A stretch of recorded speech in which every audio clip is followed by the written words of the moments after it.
Yes my dear, आइए इस third class में आप लोगों का स्वागत है। आप लोगों का वही चला हुआ है क्योंकि आप लोगों का पहले idioms, phrases and phrasal verb इसी को लेकर चले हुए, इसकी आप लोगों को प्रैक्टिस करा के चल रहे हैं। यदि आप लोगों ने क्लास नहीं देखी है, इससे पहले दो तीन क्लासेस और हो चुकी हैं, आप लोग जाकर के देख सकते हैं। ये तो हम यूट्यूब पे डाल के चल रहे हैं। इसके अलावा आप लोगों के लिए ऑनलाइन क्लासेस का भी ऑप्शन खुला हुआ है। आप लोग यदि चाहते हैं तो ऑनलाइन क्लास के लिए आप लोगों को नंबर दिया जा रहा है। यहाँ जाकर के आप लोग क्या करेंगे, व्हाट्सएप से मैसेज भेजेंगे और अपना नंबर रजिस्टर्ड कराएंगे, रजिस्ट्रेशन अपना कराइए और ऑनलाइन क्लास अपनी शुरू कीजिए। क्योंकि आप लोगों को पता है एग्जाम का समय बहुत कम आप लोगों के पास है। इसमें क्यों ना हम लोग एग्जाम से पहले, अपियर होने से पहले हम लोग क्या करें, हम लोग एग्जाम्स भी यहाँ कंडक्ट करेंगे। तो वहाँ आप लोग ये देख सकते हैं कि आप कितना स्कोर कर पाते हो। दूसरा ऐसा है कि अन्य सब्जेक्ट्स जो आपने होल ईयर ध्यान दिया है, क्योंकि जो मेनली साइंस स्ट्रीम के बच्चे होते हैं वो क्या करते हैं, पूरी साल फिजिक्स, केमिस्ट्री, बायो या मैथ्स इन्हीं पे ध्यान देते हैं। इधर उनका ध्यान कम होता है और केवल इंग्लिश की वजह से आप लोगों की जो परसेंटेज है वो डाउन हो जाती है। परसेंटेज को डाउन नहीं होने देना है, अपने आप को अप करना है। इसके लिए आप लोग क्या करें, जल्दी से क्लास, ऑनलाइन क्लास ज्वाइन करें। अदरवाइज यहाँ जो क्लासेस फ्री ऑफ कॉस्ट चली हुई है, इसका भरपूर आनंद लें। आइए क्लास शुरू करते हैं। अब हमारा आता है pick up holes in one's coat. Actually ये मैंने आपको पहले भी बताया है, फिर मैं आप लोगों को बता रहा हूँ। यहाँ हम लोग ना हिंदी इसकी समझ के नहीं चल रहे हैं। हम लोगों को फाइनली ऑप्शन जो मिलेगा वहाँ हिंदी नहीं मिलेगी, वहाँ इंग्लिश में ही ऑप्शन मिलेगा और ऑप्शन को ये हमें टिक करना है। तो यहाँ मैं आपको उस ऑप्शन को इतना कंफर्म करा देता हूँ कि आप उसे सही टिक कर सकें। अब ये कह रहा है, जैसे इसने कहा pick up holes in one's coat, तो आप ना टूटी फटी हिंदी से ही काम चलाइए।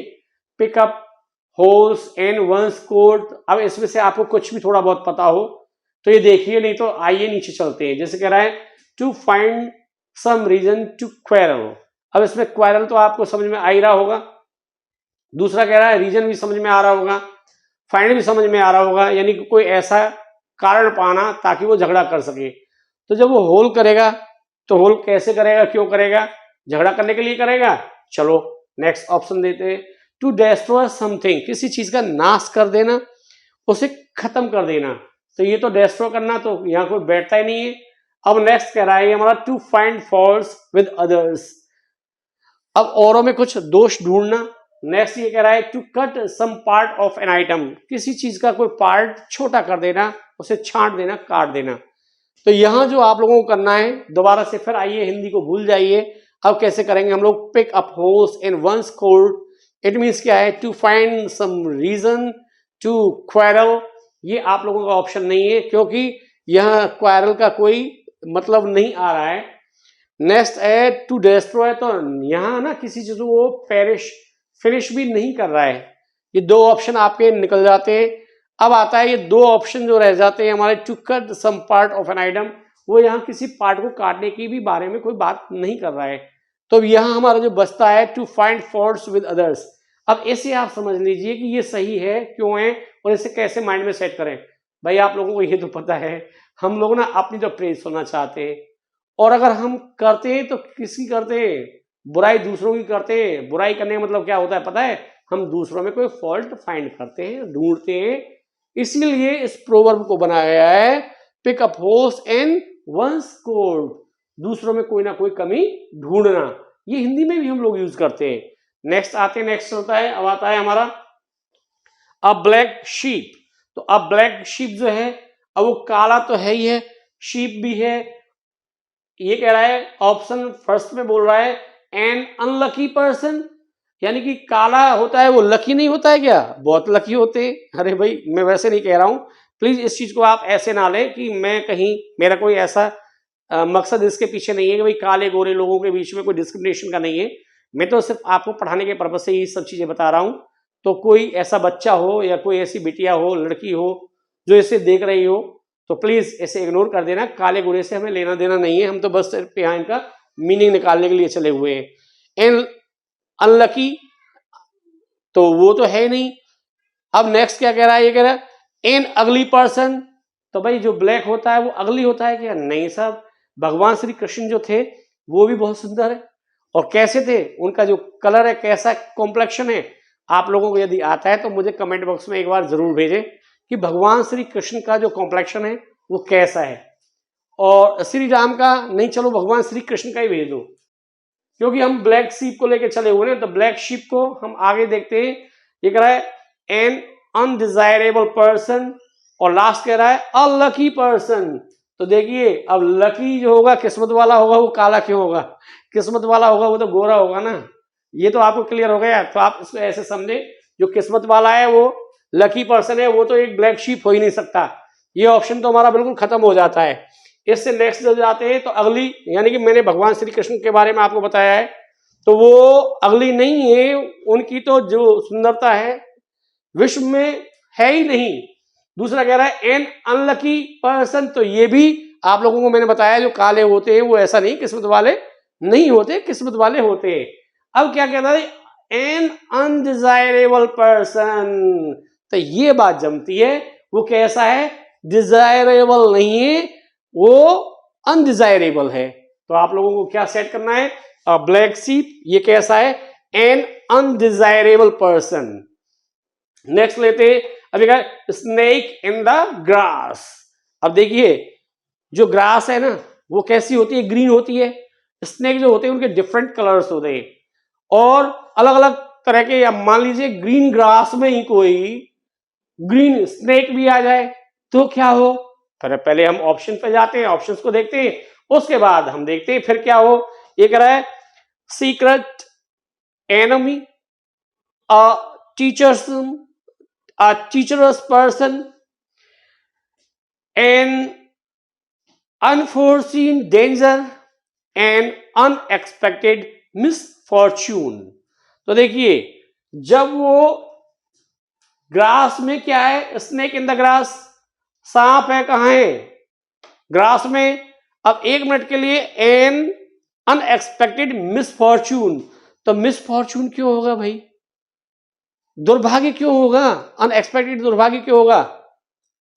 जीव है, उन्हें भगवान ने इस पृथ्वी पे भेजा है तो वो रह सकते हैं यहाँ, ऐसा थोड़ा ही है। हम और आप लोग जहाँ रहते हैं अपने घरों को बहुत लाइक करते हैं, तो ये जो जीव है इनके भी तो ये घर ही होते हैं, ये कहाँ रहेंगे फिर? तो अनएक्सपेक्टेड मिसफॉर्चून तो नहीं हो सकता। नेक्स्ट, एन अनफोर्सीन डेंजर, एक ऐसा खतरा जो ना देखा जाए। तो यहां आपकी बात कुछ लग सकती है, क्योंकि मान लीजिए अगर वो कह रहा है कि भाई छुपा हुआ खतरा, तो खतरे से हम थोड़ा सा इसको लेके चलेंगे, रिलेट करके चलेंगे। इसके बाद कह रहा है अ टीचर्स पर्सन, इसका भी कोई सेंस यहां नहीं निकलता है। इन दोनों को छोड़ने के बाद में जो हमारा ऑप्शन बचता है अ स्नेक इन द ग्रास, ये हम यहां देखते हैं एन अनफोर्सीन डेंजर हो सकता है, या सीक्रेट एनिमी ये हो सकता है। तो माय डियर मैं आपको बता दूं, जो हमारा स्नेक होता है ना वो क्या करता है? स्नेक होता है वो भी हम पर जब वॉर करता है कह के नहीं करता। जब कह के नहीं करता तो ये एन अनफोर्सीन डेंजर, बिना देखा हुआ खतरा, ये तो हो नहीं सकता है। क्योंकि जब हमें हमारा एनिमी दिखाई देता है तो हमें ये पता चल जाता है, चाहे वो कितना भी शांत हो, कि कभी भी हम पे अटैक कर सकता है। इसका मतलब क्या है?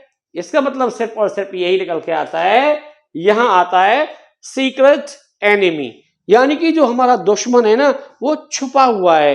स्नेक वैसे ही हमारे एनिमी नहीं होते एक्चुअली, लेकिन ऐसा है कि हम लोग इनसे डरते हैं और ये लोग हमसे डरते हैं, इसीलिए हमें जहां ये दिखाई देते हैं हम इन्हें मारने के लिए तैयार हो जाते हैं। क्या करना चाहिए? इन जीवों पे दया करनी चाहिए, इनको नहीं मारना चाहिए। लेकिन क्या किया जाए, जब ये छुपे हुए होते हैं और हम पे अटैक करना चाहते हैं तो वहां ये हम पे अटैक कर देते हैं।